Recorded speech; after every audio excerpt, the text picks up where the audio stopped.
Hey everybody, welcome back for Devlog 5. If you missed the last video, last week I worked on primarily adding waves, um, waves 1 through 9, and then stopped at 10 because 10 is going to introduce elite enemies. This week continued that work by adding the first elite monster. I also did a lot of playtesting of the first 9, 10 waves, and that led to a lot of new changes that I'll go into here.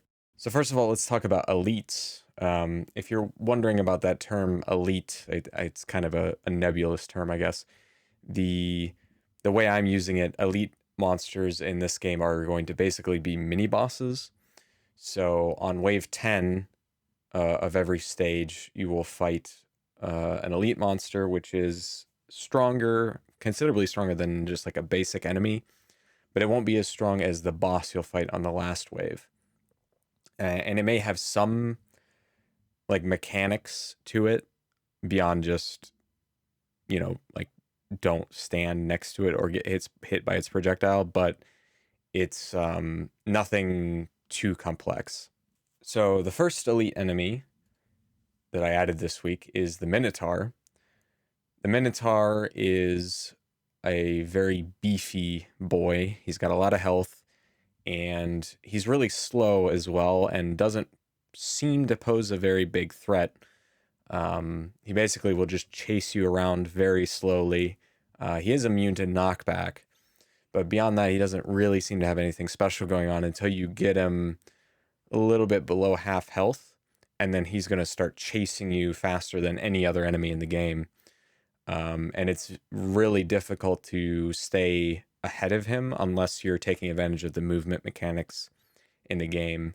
Of course, you also have to worry about backing into other enemies spawning in particular, leeches can be a bit of a threat here.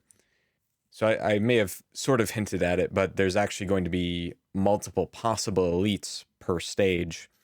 And the Minotaur is only one of the two elites I have planned for this corpse processing stage. So there will be, it'll randomly choose between, two, maybe three on some stages elites.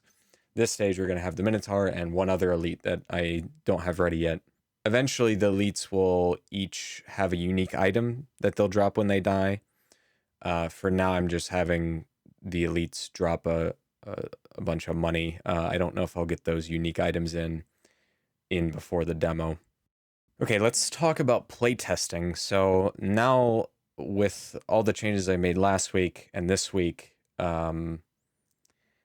it's actually feeling like a game and not just a proof of concept. So I've been doing a lot of playtesting, and it's shown me some interesting things that I didn't expect to notice, things that have led to small changes, but also some big changes. So let's go through these real quick.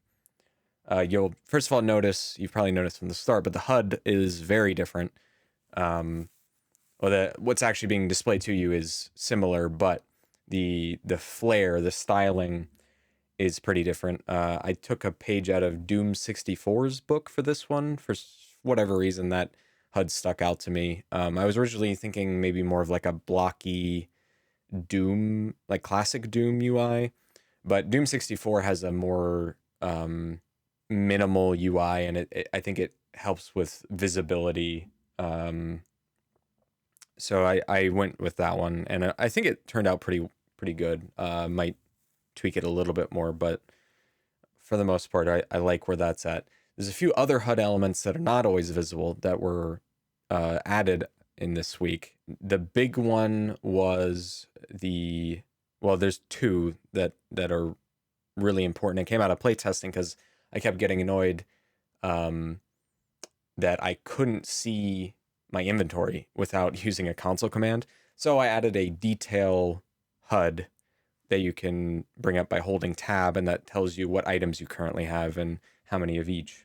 The other big thing here, which is going to be important for people who are not me and don't know what the items do, is I'm not sure what they call it, but basically the panel that shows up when you hover over an item before you buy it. So it will now display the rarity and a brief description. I don't want like a really detailed wall of text that tells you every single statistic. I want to leave some exploration up to the player when it comes to items, but I do want to give you a basic idea of what it does so you know whether or not it's worth the, the virtual money you're spending on it. The other thing here in the shop that you may notice is you can now reserve items, which is basically like freezing or locking them so they will stay there between shop visits, and eventually when I add rerolling, it'll stick between rerolls. I don't have any like visuals associated with that yet, but it works. The functionality's there, so you can, if your first shop has a rare or super rare item in it, you obviously will not be able to afford it, but you can reserve it and it will be there and you can start saving for it. So that was another thing that came out of play testing, because I was getting really annoyed with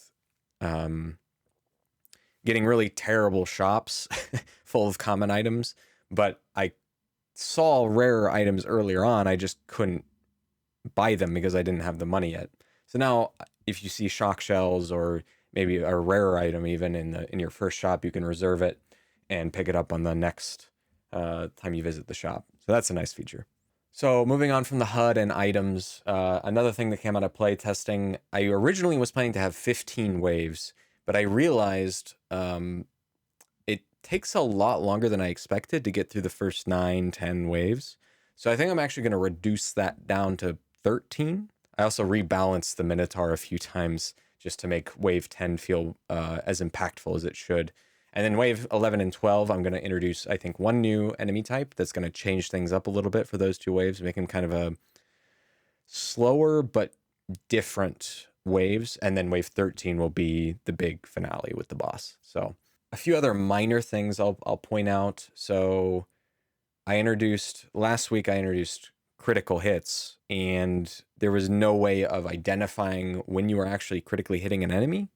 So I added a little sparking visual on the blood splat when you hit an enemy and crit them. And there's also a new item that can enable crits without having to pick up like a power-up or something.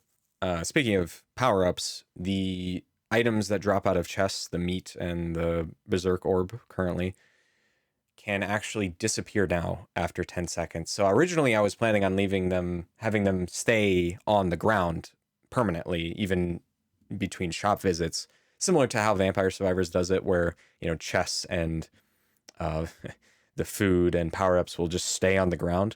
But Vampire Survivors is a little different. I realized this after some playtesting.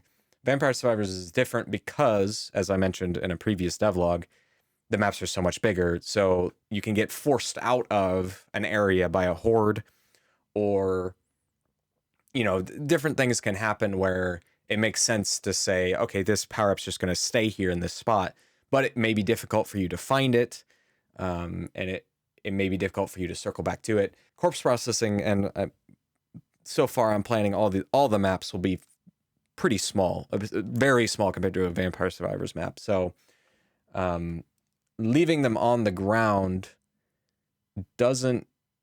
it feels too easy almost. Because if you take damage, or if you open up a chest and it's meat, you can just leave it there, and then 6 waves later you take a little bit of damage. You're like, oh, okay, well now I can just heal up. Damage should be something. I mean, there's a reason there's no regeneration, health regen, because it's a roguelike, right? Damage is your health as a resource, and taking damage is losing that resource. So it should be somewhat difficult to regain health. So now, because these things disappear, first of all, it makes some interesting interactions if you're in a tight spot surrounded by enemies and you're trying to get health or a power-up, because you can't just open the chest, see what it is, and then, circle back around, because they disappear in 10 seconds. You have to actually find a path to get to it or just give up on it. Okay, so I've been kind of dancing around this, but the big thing this week was actually not the Minotaur. It was sound. So we actually have sound effects now, and music, although I'm not going to spoil you on the main stage music yet.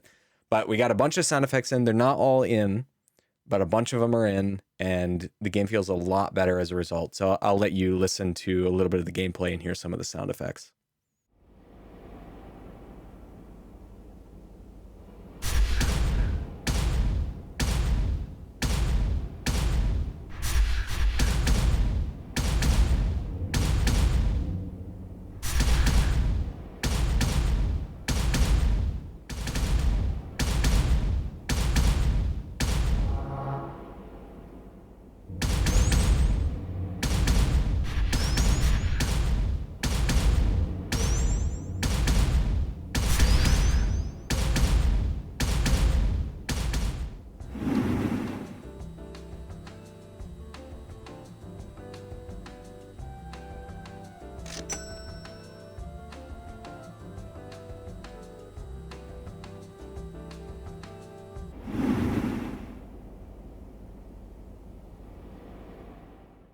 Okay, so like I said, they're not all in yet. You probably noticed the shotgun reload is silent still. There's no footsteps sound, which may or may not stay that way.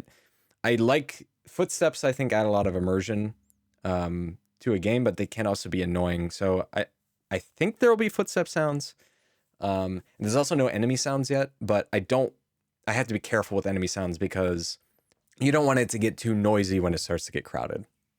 Okay, so that's week 5. I'm actually going to go dark and not make any more devlogs until I get the demo out. And the reason for that is I feel like I'm spending a lot of time preparing for and making and editing these videos instead of just making the game.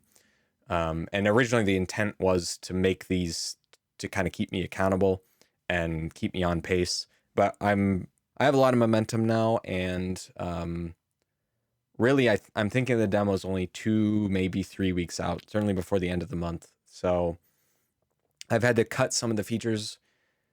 I shouldn't say cut. I've pushed some of the features I was originally planning to have in the demo to probably an update or 2 in.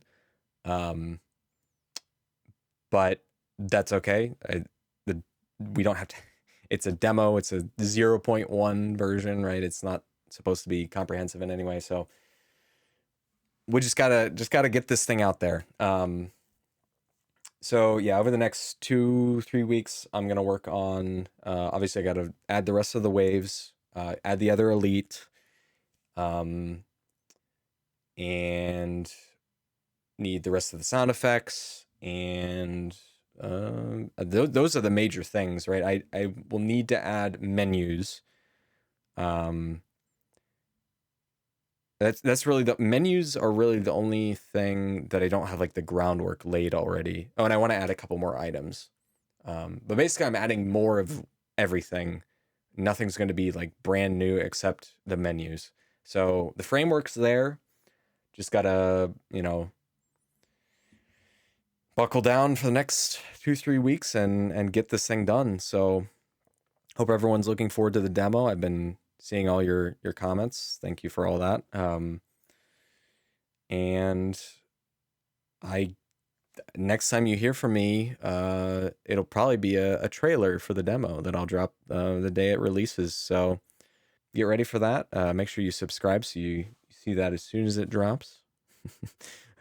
Any engagement with the video helps. Thanks for watching, and I'll see you when the demo comes out.